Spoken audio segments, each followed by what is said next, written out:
Podcast Answer Man, episode number 281. Entertaining, educational, and encouraging content that makes a difference. This is GSPN.TV. Join the community. Hi, this is Leo Laporte of This Week in Tech, and you're listening, you're smart, to Cliff Ravenscraft. He is the Podcast Answer Man.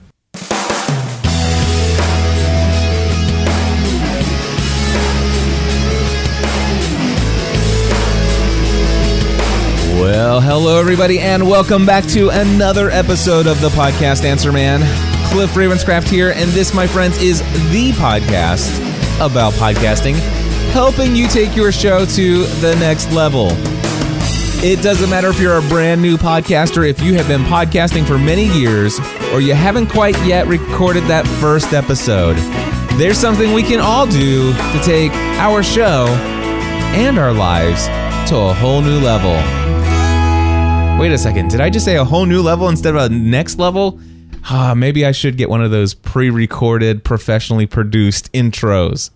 Yeah, not gonna happen. I like having my own voice, my own personal flair come out in the opening of the show. You get to know who I am and a little bit about me just by the way that I speak to you over the music, and that's one of the reasons why I love to do that. Hey, in this episode, I want to talk about what you're going to get so that you can determine right now at the front of the show within the first 2 minutes on whether or not you want to listen to this episode. It's about an hour in length, and I want you to use your time wisely. We all have a limited amount of life. We all have a limited amount of time, and I certainly wouldn't want you to listen to this episode if the topics do not interest you. So here, my friends, is what I will be covering in this episode of Podcast Answer Man. The first one is a major announcement for New Media Expo. And when I talk about major announcement, I'm talking about somebody who is coming to speak and even do something else at New Media Expo. It's somebody that I look up to more than anyone else in the new media space. I'm probably one of his biggest, most crazy fans. I listen to this guy more than just about anybody else on the planet, which is probably unhealthy, but that's okay. I absolutely am thrilled to share the announcement about who's coming to New Media Expo. If you want to find out, just stick around here for just a second. The next one is I have a question from JR, and he has a real simple question about a format for a television fan podcast. We'll get to his question, and I'll share my thoughts on TV show fan podcasts. I certainly have some experience in that. That's exactly how I got started, so I'm looking forward to that question. Won't spend a lot of time there, but we'll certainly cover the question and give you some insight. Also, I want to share with you the top 10 or not the top 10, definitely not the top 10, because I don't have a list of numbers of how many they are. I think it might be by 5 or 7 books that I've chosen. But anyway, a lot of people have been asking me, Cliff, what are the books that have most influenced your business decisions? The pursuits that you do in your business. What are the books that I could maybe go and pull off the bookshelf myself and have a read? And I will share with you what those top books have been. Also, I am going to share why I will not be releasing a brand new episode of Podcast Answer Man next week. I'll talk about where I'm going and why I'm going there. Also, in this episode, we are going to have another social media segment with my great friend, Eric J. Fisher, and I want to tell you, it is going to be a 29.5-minute social media segment today. The topic, 5 Twitter tips for getting more retweets. And as a bonus, I make a total fool of myself. I actually share with you, and in fact, I go on just a little bit of a mini rant. It's kind of like an iPad mini, but it's a mini rant, not ramp. Rant. I'm not going to be taking in anyway.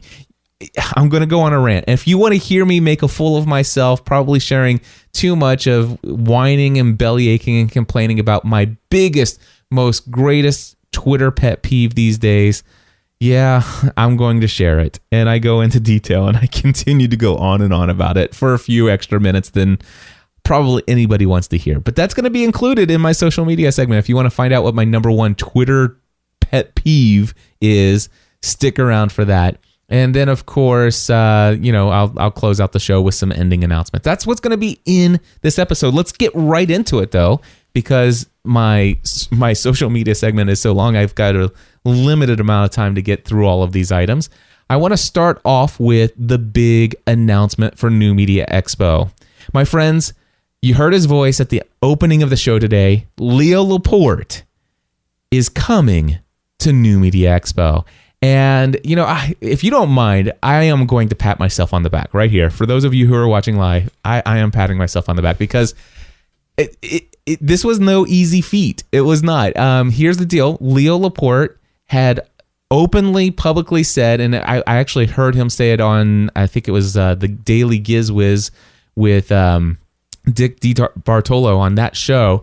Leo had announced to everyone, I am not going to CES. We are not going this year. We're not going to Vegas. We're going to send up maybe a crew down there to kind of cover CES from the floor, and they'll report back. I'm going to sit here in my studio and kind of cover it from this end.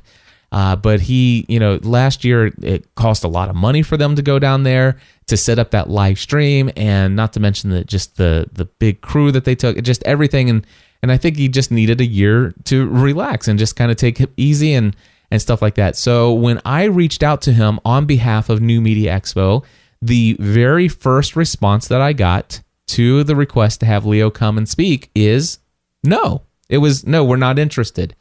But being the person that I am, it was a goal of mine. And you guys know me, when I put my mind to something, I'm not easy to shut down. And so I pursued it further.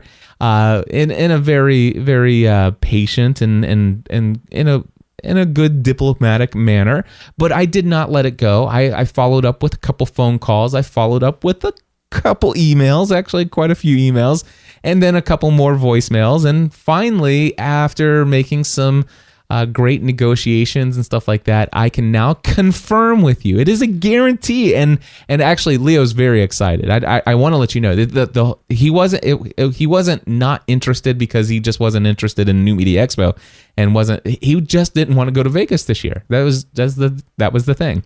However, we made it very appealing for Leo to come to Vegas, and it was also kind of, just some other things came together. I know that there was another opportunity that opened up. So it's not just me. There was another thing that was going to bring him there as well.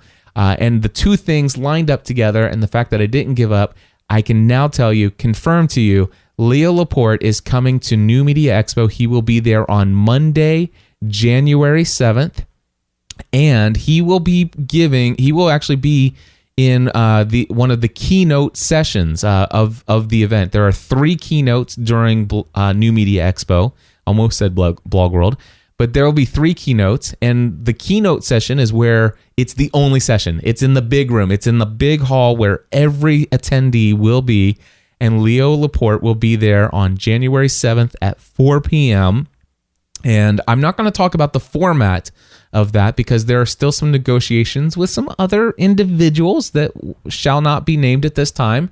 But there are some other people that many people will know and have heard of before. And let's just put it this way. The keynote, that session with Leo, is going to be amazing. If we get the additional people or additional person or people that we want in that, it'll be like a fireside chat, and Leo will be hosting that. If not, it will be Leo doing a solo presentation. We should have those details nailed down within the next couple days. But regardless, Leo is coming, and it's going to be awesome. And not only is Leo coming, but you guys know that the 8th annual Podcast Awards are coming up coming to New Media Expo in January. And there is going to be an awards ceremony starting somewhere around 6:30, 7:30 at the Rio, the same place where the conference is being held, and it is being hosted by the Podcast Awards with Todd Cochran, and also hosted by New Media Expo. It's going to be an official awards presentation / ceremony, and get this, Leo Laporte will be emceeing that event. So this is even more exciting. And as you know, the nomination process is now under review, and I hope that many of the people from the GSPN community, including the Podcast Answer Man community, have gone out and nominated the shows that I had asked folks to consider nominating. And if that's the case, with the awards going to be in Vegas this year, with Leo Laporte up there emceeing the event, I'm definitely going to engage my community. I'm definitely going to create some opportunities for people to be reminded on a daily basis, every day for 15 days, to go in and vote for our shows. So this is pretty exciting stuff. I encourage you, if you get nominated, make this stuff happen. Come to New Media Expo. If you guys love Leo Laporte as much as I do, and I'm sure not everybody's a big Leo Laporte fan. Maybe you're not into the tech world and stuff like that, and that's totally cool. But I know many of you are. In fact, as soon as I announced it on Facebook, there's like 21 likes, and then all of a sudden it's like, okay, so now I'm going to go get my airplane tickets. So it definitely worked. It is definitely going to draw a much larger crowd, and I'm just so super excited that I was able to pull that off. And not only that, but I'm a corporate sponsor for the Podcast Awards, and it'll be kind of cool. I would imagine that my brand is going to be mentioned there from that ceremony. And there could be some other additional benefits that come from having Leo come. We're working out the details of those, but there could be the potential, and we're working out the details, but it could be potential that some of the stuff might get streamed somehow, somewhere, some way. That's all I'll say right now. Anyway, that's the big news, big announcement coming to New Media Expo. And the good news is that it's not there right now, but my affiliate link for New Media Expo will be on my website. So if you have not signed up and registered for New Media Expo, please go to podcastanswerman.com, look in the sidebar, and there will be an image where you can click on to register for the event, and I will even get a commission from you doing that, if that's something that you want to do. Otherwise, you can just go to newmediaexpo.com, and I'm sure you could register directly. I don't have to get a commission for it, but if you want me to get a commission, use my affiliate link. And again, podcastanswerman.com, just look for it in the sidebar. For those of you who are watching live, it's not there right now, but I will put that up before I publish these show notes. All right, so next up, question about TV show fan podcast formats. I'm going to go to JR. JR, take it away. Hey, Cliff. My name is JR Gotro from Houston, Texas, and I've got a question for the Podcast Answer Man. Now, before I ask my question, I'd like to apologize for the slight hum that you hear in my recording. I haven't purchased the R5 yet. It's the next piece of equipment on my list, so I'm having to record using my computer, which produces this hum. It's kind of annoying. Anyway, so my question is, me and my wife like to watch a couple of TV shows, and just like you and Stephanie, you've created some fan podcasts on them, and we're considering doing the same thing. I've talked to my wife enough about podcasting, and I think she's entertaining the idea to jump on board with me and maybe at least try it for one of the shows that we watch. Now, I will say that we normally don't watch the shows live. We normally watch them off of our DVR, and so this is my question. It seems like you and Stephanie watch the shows, take notes, and then do your podcast afterwards. What I'm thinking about doing is watching the show, and as we watch the show, we can hit the pause button and engage in our normal discussions that we normally get into based on either what's happening with the characters or the situation that's evolving in the show. So what do you think is best? Should we watch the show, take notes, and then produce a podcast, or do you think it would work watching the show and just using the pause button and recording the podcast as we go through the show? Lastly, I'd like to say thank you for taking the time to produce the training material that you've done. I've purchased your WordPress and your Adobe Auditions training. I'm about to purchase a Roland training, and I'd like to say that your training programs or the training materials you've produced online are just top notch and has really broadened my horizons and made it possible, I think, for me to start doing podcasts. So I'd like to say thanks to that, and I wish you and Stephanie all the best, and look forward to hearing your response to my question. Thanks again. God bless. All right, JR, thank you for the question, and Absolutely. We'll answer that for you. And by the way, thanks for the mention of the WordPress for Podcasters tutorial, the Adobe Audition tutorial, and thank you in advance for considering the purchase of the digital audio recorder tutorial. By the way, folks, you can find those at podcastanswerman.com/products, or if you look up in the header there and on our site in the nav menu, I think it says tutorials or products or something like that. But thank you so much, JR. I'm glad that those have been valuable to you. And yeah, looking forward to seeing you increase the quality of the productions that you're going to be doing. It's going to be awesome. And to answer your question about the TV show fan podcast format, yes, Stephanie and I have done many TV show fan podcasts. We started out with Lost, and the TV show Lost. We did Grey's Anatomy, Desperate Housewives. We did Heroes fan podcast, Doctor Who fan podcast. We've done a lot of these things. And we've done all sorts of feedback or formats for the show. Our most popular format is where we watch the show, we watch the episode, we take notes, and then we come behind the microphone and go through the notes line item by line item and kind of give some thoughts. Now, when it comes to a show like Lost, or one that has a little bit more of like a little bit of a science around it, or a little bit of mystery around it, and some kind of stuff where research would really help emphasize a couple things, kind of like the show Revolution. There's some science related to that, as to maybe coming up with some theories, and there might be hidden clues or Easter eggs, and sometimes it's good to do a little research and bring that stuff. And that way, the best format is when you can actually do some research and bring some extra added value to the conversation around these episodes, because many times these shows become the topic of conversation around water coolers.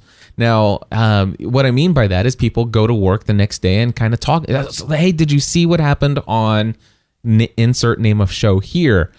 And then all of a sudden, when somebody in your audience can say, oh, but did you see the book that he was holding in his hand when so-and-so walked in the room? Well, actually, if you freeze that, you can actually see that the book was this. And I went on to Amazon, and if you go to Amazon and read the description, it says this, this, and this. So that actually might mean that the reason why the electric went out was this. And if you can bring that kind of value, that right there, I can tell you just from experience, those are the things people really get into. They really dig that. Now, what you're talking about is a little bit more of what we call an initial reaction kind of podcast. Now, sometimes the initial reaction podcast, and most commonly what Stephanie and I would do, is watch the show. I might just write down notes of what happened, and then we just go through and just kind of talk and give some reactions to it. It's not, we didn't really do a ton of research. It's just like, hey, what do we think about this? And we often come and the important thing is to kind of just bring an opinion, and sometimes, to emphasize your opinion, and it's kind of fun to taunt people with, how you feel, and even to spark some controversy in the conversation, maybe even with your wife, if you guys disagree about something. Stephanie and I always talk about, she really loves the relationship stuff, and I like some of the geeky technical stuff, and sometimes some scenes totally bore me, and she's like, oh, that was the best part, you can't take that out. I wouldn't watch the show. I was like, yeah, you could take all of it out, and I'd probably be more interested, and I wouldn't fall asleep in the middle of it. Now, to do what you're talking about is to, during the commercial breaks, kind of pause the episode and have conversation. You're watching the episode for a little bit, then you pause, record a little bit, and say, okay, we're going to go back and watch the next segment and watch it and pause and come back. We've even done that in the past. Let me just...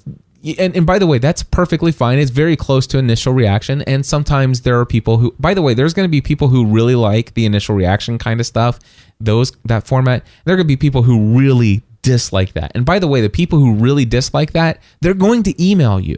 All right, they will. They're going to email you and tell you that, man, I really wish you would go into more detail. I wish you would research more and blah, blah, blah. Just be warned ahead of time. But just know this. There are going to be people out there who will listen to you, and they're going to enjoy the format that you do choose. So know that you're never going to make everybody happy. And just when you get into a TV show fan podcast, know that you're going to get feedback. and not all of it's going to be possible. So be prepared to have a little bit more of a thicker skin than you might think that you might need when you get into this space. The other thing is that I want to tell you there's a big difference between how you communicate in a podcast about a TV show when you are sitting, when you're sitting up, you're focused, you're in front of a microphone and stuff like that, compared to sitting on the couch holding a digital audio recorder between you and your wife. And I want to tell you personally, this is my own opinion, is that I don't like the idea of Stephanie and I sitting on a couch, just casually sitting back and talking about something. It's like, oh, so this is what just happened. And yeah, what do you think about this? Oh, I don't. It seems so much more casual, seems so much more laid back, and the audio quality just isn't the same. And I just don't feel like it brings enough energy for me personally. So I don't like recording from the couch. I like saying, hey, let's watch this episode, take a couple notes about what we want to mention as we go through, and then let's go into the kitchen or let's go somewhere else and let's hook up our equipment and let's talk. Let's set aside this time and let's talk about this show. Let's give our thoughts. Let's give our opinions. And when you're sitting up straight, you're in front of a microphone, you just come through clearer, louder, and I believe that it brings a little extra value to the format. So for those of you who are not into TV Show Fan Podcast, take that information and apply it to what you're doing. But you know what? We've done those in the past, and I'm not saying we'll never do one again, but it certainly will work. Here's the one thing, JR, is try it out, see how you like it, and if it doesn't work, change your format. Try new things. Find what works best for you. All right, next up, I want to talk about why I'm not going to be here next week. By the way, there will be no episode of Podcast Answer Man next week. The next episode will be recorded on, let me pull my calendar up here. It will not be recorded on the 25th. The next one will be recorded on November 1st and released on probably November 1st. So be prepared for that. No show next week. But why? Why is there no Podcast Answer Man next week? Well, here's why. Because I am going out of town to the Speak It Forward conference with Kent Julian. Now, if you want information about this, I do have a direct link. You can go to gspn.tv/SIF. For SIF stands for Speak It Forward. So gspn.tv/SIF. If I click on that, it takes me to the page. And if I look down here, it looks like you could still register. You're talking very last minute, but I know a couple people did click through my affiliate link and did register, which I'm really excited to see who's there that I know. But the registration currently is $697. That's just for the event itself. That's for the boot camp. So it's $697 plus your travel expenses for your airfare. It's also on top of that, you have to have your hotel room. So, and then it does not include meals. But so why on earth would I spend this much money? And by the way, I spent this much money to go to this conference, and I am paying for my own airfare. I am paying for all my own way. Why am I going to the Speak It Forward conference? Why would I invest well over $1,000 for 3 days of instruction? And this is why I'm going there. Number one, I want to take my public speaking to a whole new level. The people who take my podcasting A to Z course, they pay about as much to go through my podcasting A to Z training. Now, they don't have to travel, they don't have to get hotel, and they don't have to worry about meals and stuff like that. But, people who are willing to invest are in improving themselves and taking themselves to a whole new level. Those are the people who find the most success. Look at the top 10 of most of the categories in iTunes, and I can go there and circle on the screen the number of people who have gone through podcasting A to Z or who have hired me one-on-one, and they pay that amount of money, and there's a reason why they're in the top 10.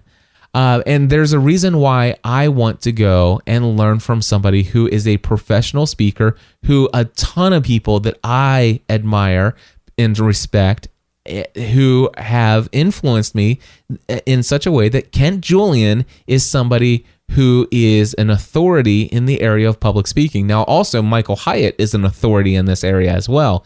And there's a good chance that I will probably go to an additional event on public speaking with Michael Hyatt in the future. But anyway, I've chosen, I knew about Kent Julian before I ever knew about Michael Hyatt. And Dan Miller had spoken about it, and he says, Cliff, if you're ever going to go into public speaking, I highly recommend you do an event with Kent Julian. And that was a couple years ago. And at the time, it wasn't even a thought of mine to be a public speaker. But as you know, I did my first keynote address opening the Catholic New Media Conference earlier this year. And it is a goal of mine to become a paid speaker and have that as an added source of revenue. And so that's what I'm doing. I'm going to this 3-day boot camp. And here's why it's worth just over $1,000 of my hard-earned money. Number one, I am going to learn some techniques on how to improve my public speaking. I'm sure I'm going to learn a little bit more about how to some ideas about how to improve my presentation slides. I'm sure I'm going to learn a little bit more about how to, how to position myself on the stage and how to hold my hands or not hold my hands and some of the things to look out for in those areas. I'm sure I'm going to learn some techniques about things to think about when building and telling a story and those sorts of things. The other thing that I'm very excited about is there's going to be a major focus on the professional/business side of this. So he's going to talk about speaker fees, how to negotiate them, how to get into the speaking circuits, how to get, do I sign up with bureaus? Which bureaus? Who do I contact? How do I actually, get booked as a public speaker? So that's something that I'm very much interested in. So not only am I going to, with this $1,000 plus investment, am I going to get instruction on both the speaking side, improving that, and the business side of speaking from an expert, from Kent Julian. That alone would be worth it. But that's not all the benefit that I'm going to get out of this. There's another reason why this investment is so valuable to me, and that is that I am also going to be networking with other people who, guess what, are interested in investing in their personal and professional growth. So I'm actually going to be networking with some of the greatest people. It's wonderful to network with people at conferences. And what's amazing is when you network with other people who are willing to spend $1,000 or more for 3 days of improving themselves, especially when those 3 days are during the work week, when you'd actually have to not only are you paying money, but the loss of potential revenue from actually taking time off of work to attend it. I want to hang out with those kind of people. And that's why I loved going on this, those business cruises with Dan Miller. And that's why I love the idea of going to this. I'm going to be networking with people who are success-minded and understand the value of investing $1,000+ plus a couple days off of work to do this. You guys don't have any idea how much money I will lose out on just by not producing an episode of Podcast Answer Man next week. It is a significant amount of money. I can tie a dollar figure to an episode of this podcast. And so when I say $1,000, I'm talking about just the investment to go to the conference, the travel cost, but I'm not talking about the opportunity cost of not producing an episode of Podcast Answer Man and not having a live show Thursday next week, and also being out of town for 3 of my 5 working days next week. So this is just how I think about things. But here's one additional benefit that I'm going to get, and that is I'm also going to get an education on how to run a boot camp. So I'm actually, I signed up. I went through the registration process. I looked at his website. I looked at his materials talking about how he communicates the benefits and stuff like that. So I kind of have already received a little bit of an education there. I've received communications about, the hotel fees and a little bit about how the schedule of the event's going to work, his frequently asked questions and stuff like that. So I've already got an education about how I might do those things as well. And then, of course, I'm going to go there and I'm going to see the setup that he has. I'm going to see how he organizes each day. I'm going to see how he, I'm going to learn about how he does these sessions. And so I'm looking for the education, not just on speaking, how to improve my public speaking, how to go about the professional business side of speaking. I'm not going to get just the networking, but I'm also going to have an inspired understanding of a way that I could potentially run my own boot camp around something that I can teach.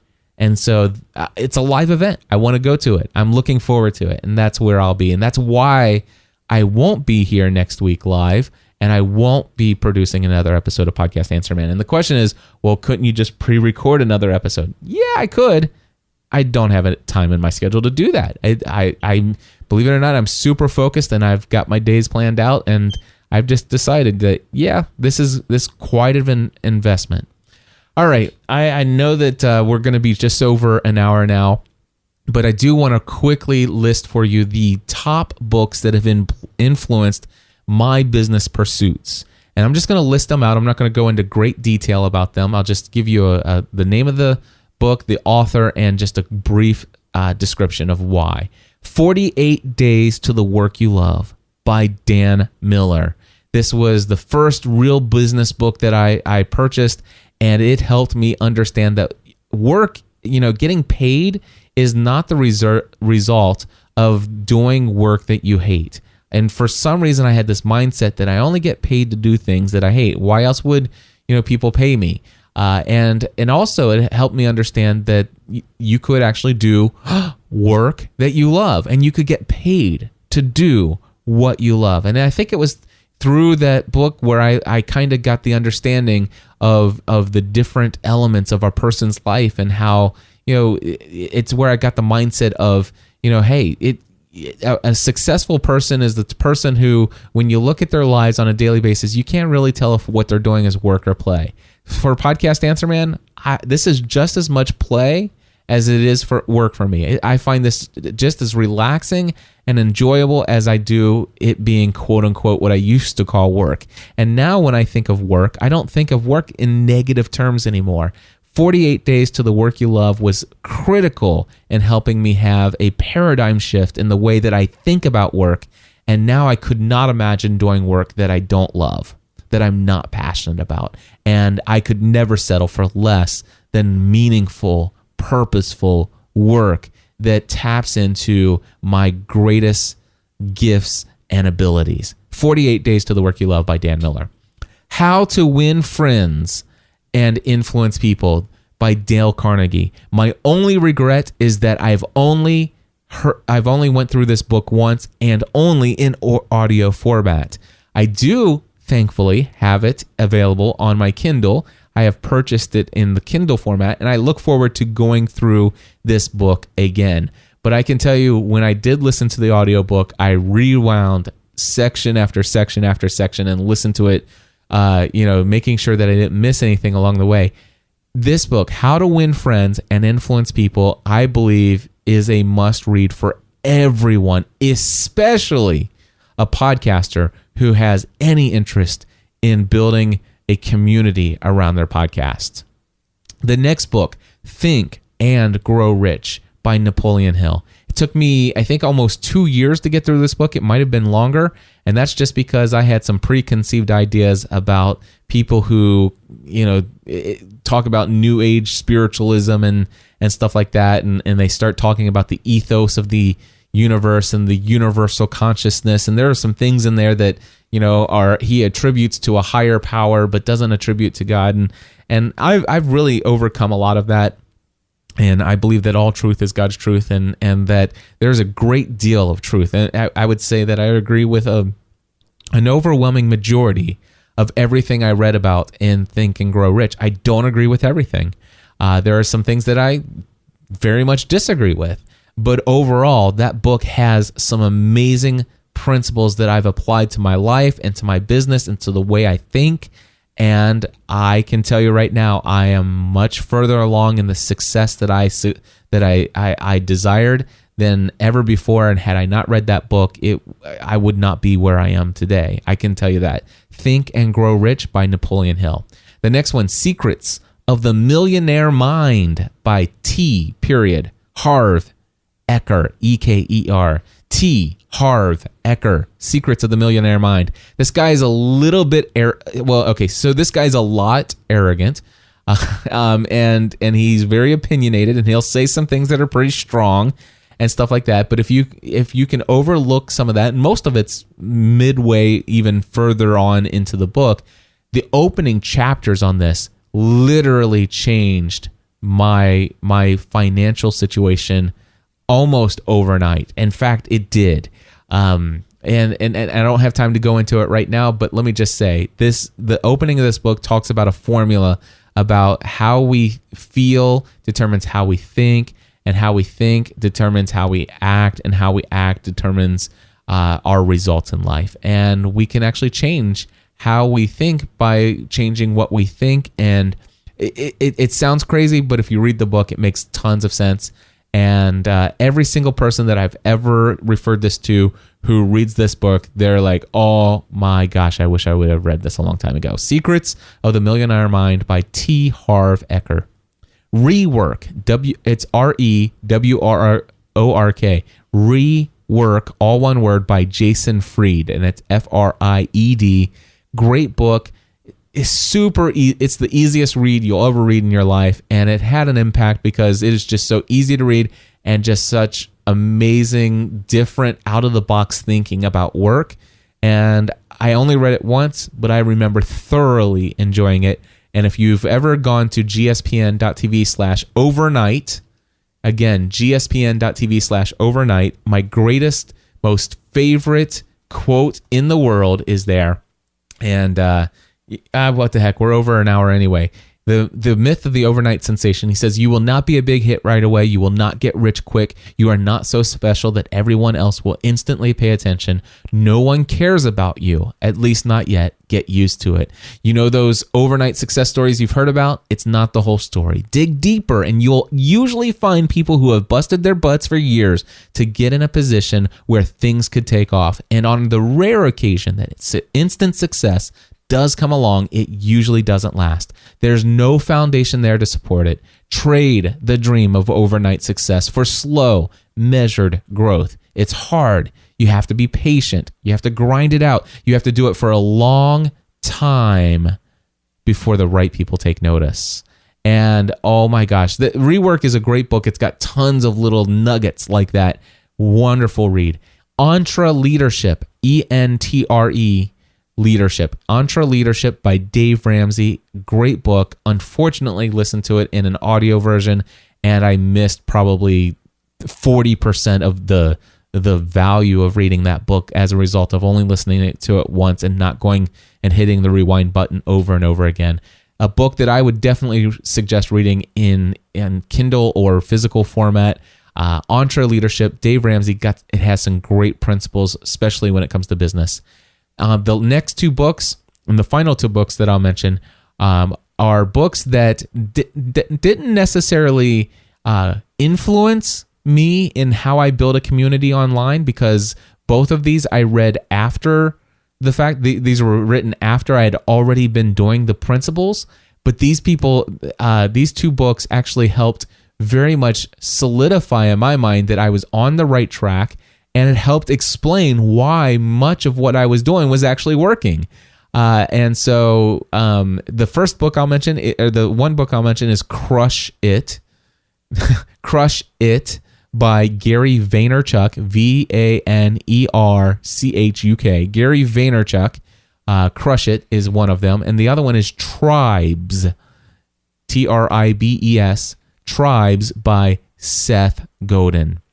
And all of this will be linked up with affiliate links to my Amazon account, I guess, in the show notes over at podcastanswerman.com/281.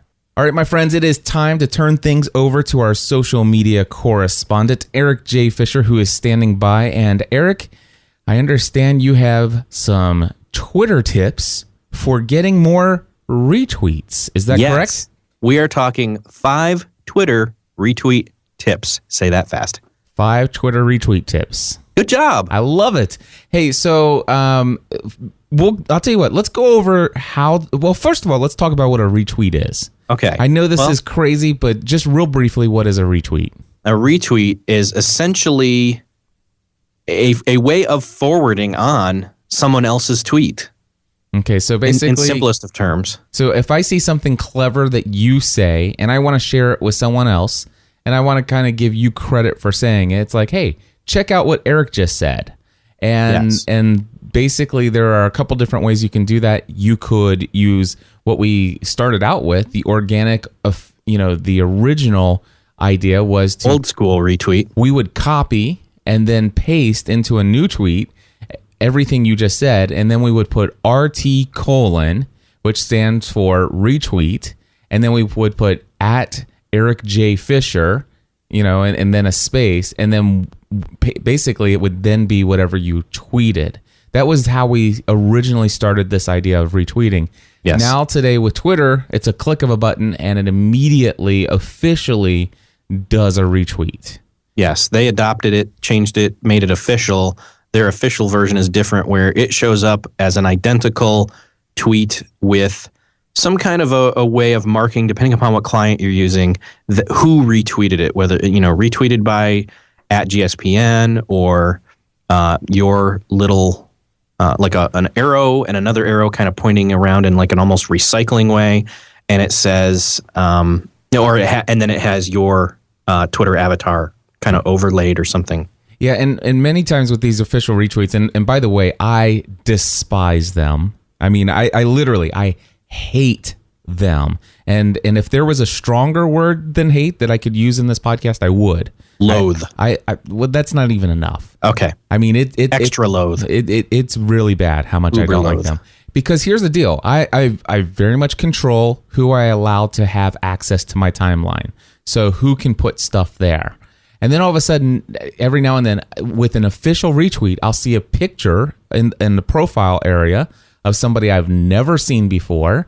And it's a username, a Twitter username I've never seen before. And it is something utterly ridiculous and completely uninteresting to me. And all of a sudden, now it's actually something I'm thinking about. It's like, what? And then below it says retweeted by @so-and-so. Depending upon who it's being retweeted by, depending upon who it is, or what client you're using, you maybe think, well, suddenly, how did I start following that person? It does look like that sometimes. So I see how you could be thrown. So, and the thing is, it's like, I don't like I'm not following that person. I mean, Eric, and you're not guilty of doing this a lot. And in fact, I've turned off retweets for everybody. So I don't even think I allow you to actually put an official retweet into my timeline anymore. I just don't like them that much. And so what happens is, if I'm interested in something that you think is so valuable, I'd rather you put it under your profile picture, your username, and put RT, and hey, this great person said this. And then at least I know that, hey, that's Eric Fisher talking to me about something cool somebody else said, instead of that other person kind of talking directly at me. It's kind of like referral. It's kind of like, it's like, hey, go talk to Cliff, or hey, let me introduce you to Cliff. Yeah. And retweets, and I think even in some legal cases where there's been slander and things like that, people have come to apply the thought of a retweet being an endorsement of what the other person said, unless you write modifying text saying, I completely disagree with this. Right. So here, and by the way, there are some reasons, and have I ever officially retweeted someone? Yes, I have. Even though I turn them off for everyone else, I have officially retweeted some people. Or some tweets, because I know that not everybody is as anal about this stuff as I am. And so they do as you say, not as you do. Exactly. I mean, why would I do that? Why would I do an official retweet? And the reason why is because the original tweet's already at 140 characters. You can tell that they probably spent a good deal of time getting it down into its simplest form to fit 140 characters. And so for me to put RT:space and @username, I'm taking out as much as 10, 15, 20 characters. And honestly, what I try to do is, I think the best practice is to try to further narrow down what they said and fit it into what I consider an old style or a classic retweet. But I've been known to do that, and I know that's all. And the thing is it's just the easy thing to do. And yes. I would recommend against it. However, so why? Let's talk for just a second about why we retweet. Why would we want to?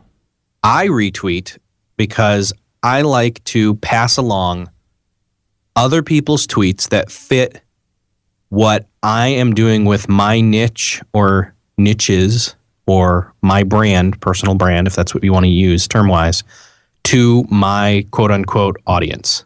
If it fits something I think they might find interesting or it fits in that, then that's why I like to retweet. I also like to spread certain people's influence because I think they're doing great stuff. Yep. And the reason why we would want to be retweeted by others is because, it helps spread our influence. That's one of the cool benefits of Twitter, and why I think podcasters should really consider this if you're not already tweeting, is that, you could get a message out about some really amazing thing that was shared in your episode, and you can say, hey, oh my gosh, so-and-so said this on my show. Learn the context behind this by clicking here. And then you can put that link in. And if you have a good amount of influence in a community and you got a relationship with a lot of people, and somebody like Eric or myself says, wow, I just listened to that. Oh my gosh, that's very thought-provoking. I really wish other people in my community. So here's the deal. You may have, let's just say,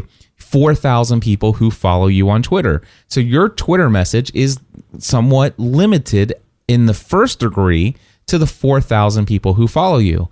But if I have 10,000 people who follow me and I retweet that, I can extend your message and its reach to an additional 10,000 people. Eric can do it for that. And then all of a sudden, I may have somebody in my 10,000 who has 60,000 people, and they pick up my retweet. They go and listen. It's like, oh my gosh, that was amazing. And the next thing you know, they may actually take that original tweet or my retweet and retweet me. And that could extend the reach of that message to another 60,000 people. And before you know it, you could potentially, through retweeting, your one tweet, even though you may only have 4,000 followers on Twitter, you may effectively reach over 1 million people. That is not out of the question. And it's not uncommon if the material is worth spreading. And actually, that for these 5 tips is kind of a something I'm assuming right off the bat is before you try and attempt these 5 tips, that you do what Cliff always says, which is create can't live without content. Right. That's what's got to be part of what you're tweeting about. It's got to be good stuff. Exactly. Now there is the underbelly of I guess maybe bad intentions for retweeting or for creating retweetable content. And that is where your goals is to do nothing more than to game the ratings of your social clout score or whatever. Clout is certainly one place that judges your rankings of influence. There are many others out there. And here's the deal. When you get in and when you start playing the ranking games and stuff like that, all of a sudden you want everybody to use the official retweet, because the API is giving clout that kind of information, and official retweets aren't even counting. So all of a sudden, if you start playing that game, here's the deal. You may say something amazing, and I may spread it to 10,000 more people by using the classic retweet. And then all of a sudden, if you're playing the ratings game, it's like, oh man, Cliff, that was such a waste. Why didn't you do the official retweet? Because I don't like it. I've never gotten a straight answer from clout as far as from a classic retweet being considered a mention versus an official retweet, and what the difference, score-wise or point-wise in your score or whatever. Ultimately, it comes down to, though, that if you're a jerk online but have a high clout score, your reputation is going to be more about how you treat others. Right. That's what trumps everything else. So Exactly. And by the way, we just hit the 10-minute mark. I'm going to go ahead and set a timer for about 5 more minutes, or actually 5 more minutes here, Eric. So let's go ahead and get right into what are these 5 tips. How can we create content on Twitter that will have an impact on other people, so much so that they feel that these ideas are worth spreading further beyond our reach to that individual themselves? Okay. Number 1, which you need to use sparingly but works, is ask. Oh, Just ask. yeah. Oh, wow. That brings up that brings up a couple. I know. Painful things. I get Yes. I get a couple of those, and of course that exercises this muscle that I have needed to exercise quite a bit lately, and that's using this word no as a response. Because I do get a lot of those. It's like, Cliff, can you retweet this? And I'm like, no.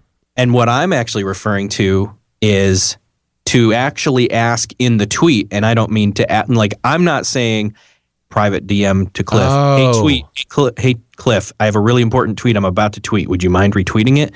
What I'm which I, to be honest, in one time in maybe a year or two, I would actually consider asking you that, but only because of our relationship. Yeah.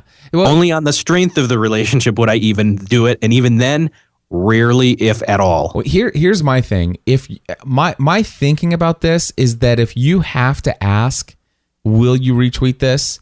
It kind of defeats the purpose of the retweet. It's like, Is it really worth retweeting exactly. if you have to ask? I mean, if you have to ask, then certainly you don't trust that what you said is valuable enough that I'm immediately going to see it and say, "Oh, this needs to be shared."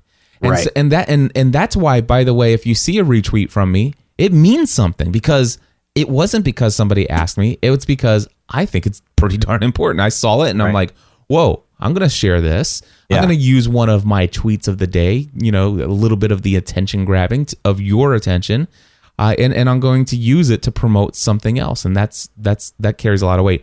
But here's the deal. I like what you're saying here. You actually saying, "Hey, if you wouldn't mind, today's the final day for the podcast awards. If you could nominate our shows, here's the link. And if you would like, feel free to retweet." Yeah. And of course, that is, I love that idea. And if you use that card sparingly, yes, it works. Exactly. That I'm more apt to say and ask for the retweet within the original tweet if it's something that makes sense, and again, using sparingly. Okay, good enough. All right, what's the second one? Thank those who retweet you. Absolutely. Now, if you get a lot of retweets, this is something that's going to be hard to do. I know for me it can be. This is something I confess I need to work on. But I think it goes a long way where someone feels like they are already following you. They already think your content has value. They're already passing it on because they're retweeting you. Thank them. Yeah. And It's social media. Thank them. They are a person, and you are too. thank them in social media, and potentially at the end of your show, have a little blurb. Hey, I just want to say thank you to the following 8 people. I sent out a message last week, and Eric Fisher, Andy Traub, Michael Stelzner, Michael Hyatt, and Father Roderick all retweeted that. I just want to say thank you for helping me get the word out. Yeah. That boy, you shared that at the end of your podcast, and people are like, wow, I'm going to, people get recognized and mentioned, and that's good stuff. And put it in your show notes even. That's an idea. Yep. Number 3. Yeah. Number 3, promote others. In other words, retweet others who have retweetable content. Yep, absolutely. And attribute it to them. Don't just tweet out their headline to their blog post or their podcast and not mention who they are. Like literally, it'd be best for me to do, and I do this every week. Hey, great episode where Cliff and I talk about 5 best tips to get retweets, and after Cliff, I would put at GSPN. So you'd know that I mentioned you. And I see that all the time. And by the way, Eric, thank you for that. You're welcome. All right, number 4. Repeat your best tweets. Ooh. Yee. Now, This one could be a sore thumb. Tell me what you mean by that. By repeat, I don't mean tweet the exact same tweet over and over and over again. I mean reword it. Like, so for example, this week I tweeted out that I had an interview with Dan Miller. Well, not only did I tweet that initially saying, hey, the episode's out, but then later I took a quote from Dan from the episode and just tweeted that quote with his name and his Twitter handle and a link to the episode. Right. And then I did another one, and then I had, another rephrased, hey, listen to, and I spaced them out. Yeah, those I see. As a matter of fact, and I see you doing that. And of course, now that I'm following a whole lot less people, I'm seeing those things over and over and over again. It's not bothered me. After we're finished with the list, I do want to talk about something that really bothers me. It's not something you do. There are two people that I still follow that bothers me greatly. But I see where you're coming from. I would certainly suggest, maybe spacing those out a little bit further. Maybe, kind of make sure that it's, I don't know. In my own opinion, I think that you kind of mix up the message, one of the things you have now, Eric, is you have so many episodes that you could start kind of repeating tweets from like a month ago or even 2 months ago, and letting your tweets that are similar but are kind of rehashing the same thing, but come back 2 weeks later or a week later or even 4 days later, rather than sometimes I think I've seen where you'll tweet something today at like 10 a.m. but tomorrow at 3 p.m. and then the next day at 11 a.m. And what happens is, yes, you're great. You have extra tweets in between and stuff like that. But I do see a little bit of repetitiveness. Mm-hmm. That's something. And to be honest, that's what I'm working on with this is trying to figure out how to best retweet the same, tweet the same stuff, but tweet it where it's not the same stuff. And I think you could probably greatly improve upon that by saying, you know what, I won't tweet the same material, kind of set a deadline. It's like, I will never repeat the same material within 4 days of each other. Yeah. Because you've got so much material that you could do, but schedule that stuff out further. And that way it's like, oh yeah, you know what, I meant to go and listen to that episode. Whereas it's like, oh wow, there's been 3 mentions of the Dan Miller episode within the last 3 days. And I'm like, yes, I listened to it.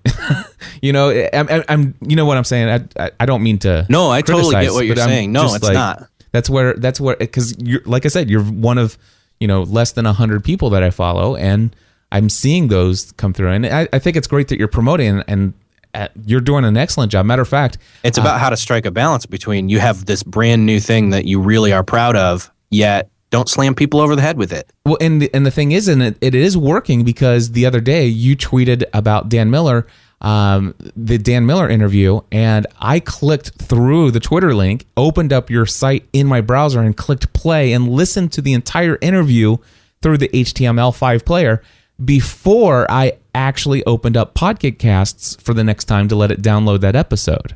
Yeah. So I listened to it right on the spot. So I mean, you're doing some amazing stuff out there. So and that tweet did work for me that time. But I would imagine that I'm going to see some more tweets to the Dan Miller material, and it wouldn't bother me as much if it was spread apart 4 or 5 days. But if over the next 3 days I see a lot of Dan Miller ones, it's like, wow, okay, I've got that. Okay, I got that. And I'm just concerned that at some point I look and I see your profile picture and I immediately start skipping over and not really paying attention to what you're tweeting, because it's like, oh, it's always the same. Oh yeah, that's the real danger there. So that was number 4. What's number 5? Number 5 is tweet at the right times. Okay, and so that is good. How do we find out what is the right time? There are a number of tools out there. We've mentioned Social Bro before, and also Twiriad. Twiriad is the worst named social networking tool out there. It really, really is. However, I mean, in its new ownership, it seems to work a little bit better than it used to. So you can run a report for free. It will analyze your Twitter following, meaning the people who are following you, and see when they've tweeted the most or retweeted you the most, and then give you those times so that you can kind of analyze and spread out your tweets to where they seem to be on the most. Exactly. And see them. And here's the deal. The thing is, though, is that we, you and I are both on the East Coast. The folks in California are on the West Coast. They're 3 hours behind us. We have a lot of European listeners that are 5, 6, 7 hours ahead of us. And it's tough to hit all of those people in their prime times. And of course, one of the options is to repeat the same, go to option number 4, repeat the same tweet, kind of reword it, but put it out at different times within the day. And then I think you get back into kind of what I was talking about before. It's like, well, listen, I follow you and I got it all 6 times in the last 2 days. Because I'm at a place now where I'm able to follow. I'm able to scroll down and see everything that everybody has posted over the last 12 hours. Just through a quick scroll. Now, here's the thing. Am I an edge case? Yes. Am I a basket case? Maybe. But you certainly there are some things to think about when you get out there and you start rehashing that same content. But still, posting finding what are those optimal times is a great tool to kind of say, you know what, instead of putting this out at, I just came up with this amazing thought. It's 3:00 in the morning on the East Coast. Well, it's midnight. Everybody's in bed on the West Coast. It's 3:00 in the morning your time. Just setting that out right now is not maybe the best optimal time. And you might think, well, maybe 9 a.m. It's 9 a.m. Everybody's going to work. Well, is everyone going to work, or are some people still asleep on the West Coast? And these tools will allow you to find out, based upon your previous interaction, what has got you the most interaction in the past. Yeah. So I like that. So 5 great tools. I'd say we're way over what I thought it was going to be, but that's okay. We always do that because it's great conversation. I would love to share with you my biggest pet peeve right now. Go. It is my big, and I'm trying to find a way to do it because I don't want to out the 2 people who are on my timeline that do this all the time. And they each use their own unique way of doing this. But let me come up with a phrase. Here's one from the archives. Okay, so let's just say that that's the standard message that I give you. So here's one from the archives, colon, and then it's a title and a link back to an old post that I did. Here's one from the archives, colon, space, title, link to a post. Here's one from the archives, and basically what I hear when I read that is, here's some really old content. Please consider looking at it if you didn't see it in the past. Here's some really old content that I'm repurposing for today's tweet. Here's some really old content that I'm repurposing for. Here's some really old content that basically I didn't come up with anything new, but here's some really old content. It's over and over and over again. 3, 5, 7 times a day, every single day. Here's one from the archives. Title, link to post. Here's one for the archives. And are there tweets in between? Yes. But are there times when the last 8 tweets are, here's one from the archives, title, link to post?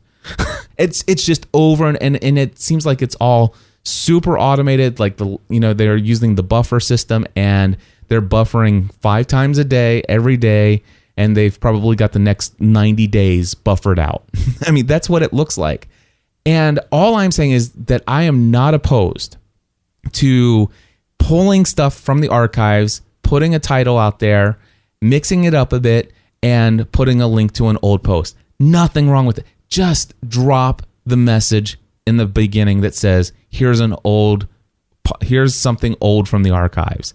That's all I'm saying. Just drop that. Drop that language that says, here's an old one. Because immediately the first thing I hear it's like, this is old stuff.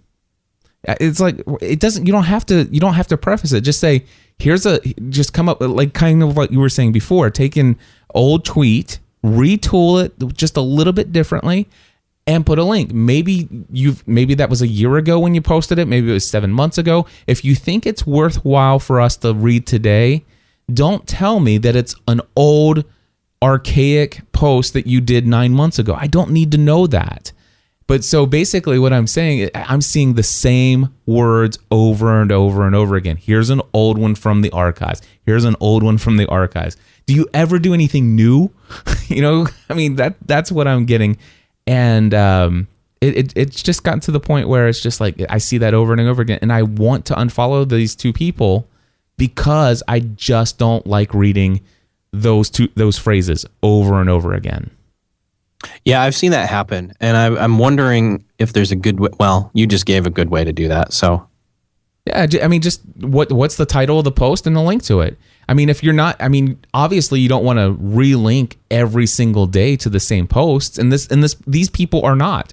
They are going through their archives, and they're finding their most valuable content, and they're relinking to it again, and they're scheduling those apart from each other. And I think that's a wonderful thing. I think if we're creating evergreen content, then let's put it out there. But but here's the thing: you don't have to start off your tweet with "Here's some evergreen content that I created 8 months ago."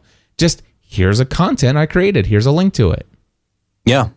And when you and it's kind of and there's another thing I see, and I don't read a ton of blogs, but there is one phrase that immediately tunes me out. Is as soon as I open up a blog, because I do have an RSS reader, and I actually am subscribed to a handful of blogs, most of them tech news sites, but I have a couple personal blogs. Friends of mine, Dan Miller, Michael Hyatt, Pat Flynn, things like that. And I will tell you, the very first thing that will immediately get me to stop reading your blog is, "This is a guest post." If the first words in the post are, "This is a guest post," I immediately stop reading. Now, the thing is, though, would I want to read a post and then later find out that it was a guest post? No. The thing is I'm subscribed to hear what you have to say, not what somebody else has to say. And so I'd prefer not to see any guest posts, but that's neither here nor there. But the thing is it's funny how certain catchphrases just annoy me. Yep. I don't know. But anyway, just little cliffisms, I guess. Of course, here's the deal. If you want to, feel free to go into the comment section and say, "Cliff, let me tell you all the ways you annoy me." And I'm sure there'll be no end to that. It'll be the most heavily commented episode show notes ever out there. But here's one from the archive in your Twitter tweets every single day of the week, several times a day. That one, that's a little personal pet peeve of mine. Anyway, Eric, retweets. We need to find some way to create an active link to this episode and get as many retweets as possible. All right. How about that? You know what? Classic retweets. You know what? There is a great way to create a retweet. I'll give it a bonus 6th way to get a retweet, and that is to create a tweet, put it in your blog post, and make it easy for people with one click of the button to immediately retweet what you've got in that post. And isn't there a service that does that? Is it like Click to Tweet or something? Yes. Clicktotweet.com. Go check it out. Clicktotweet.com. Create your own tweet and people can just retweet it right from there. Awesome. Eric, anything else? That's it. Well, thank you, sir. And where can people find you online? Tell us about your podcast, where they can find that, and how they can find you on Twitter so they can retweet you.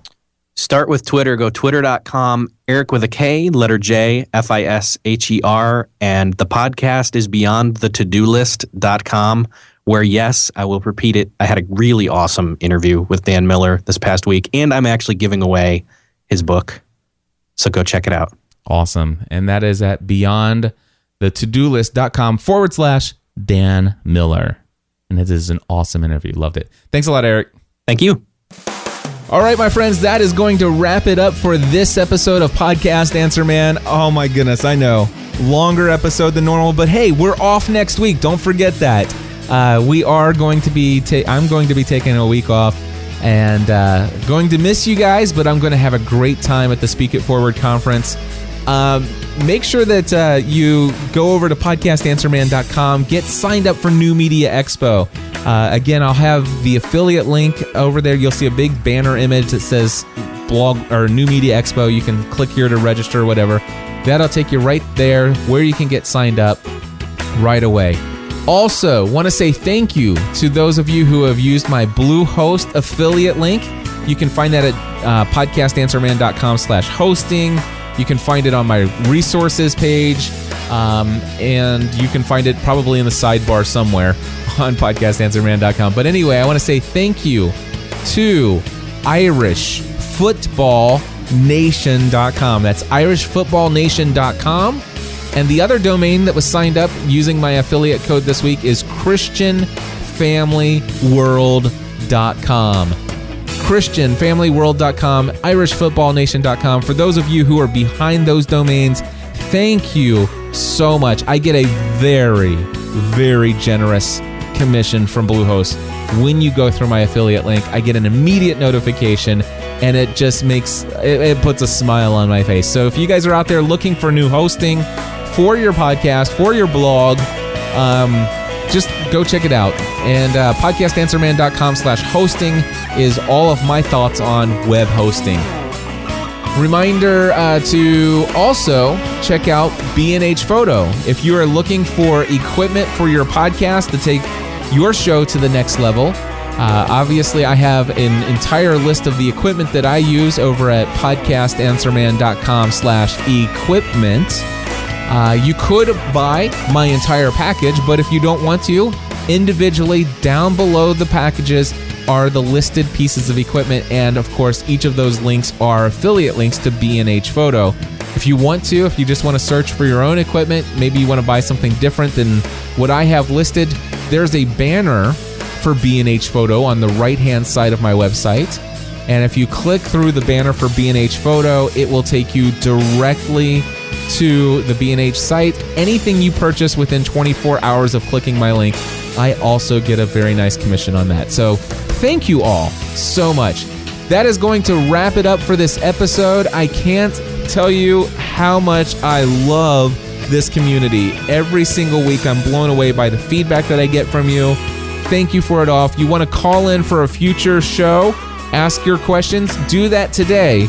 We'll build them up over the next 2 weeks, but it's area code 859-795-4067. The feedback hotline open 24 hours a day, 7 days a week. 859-795-4067. God bless you all. I'll talk to you soon. Until next time, take all that you do to the next level.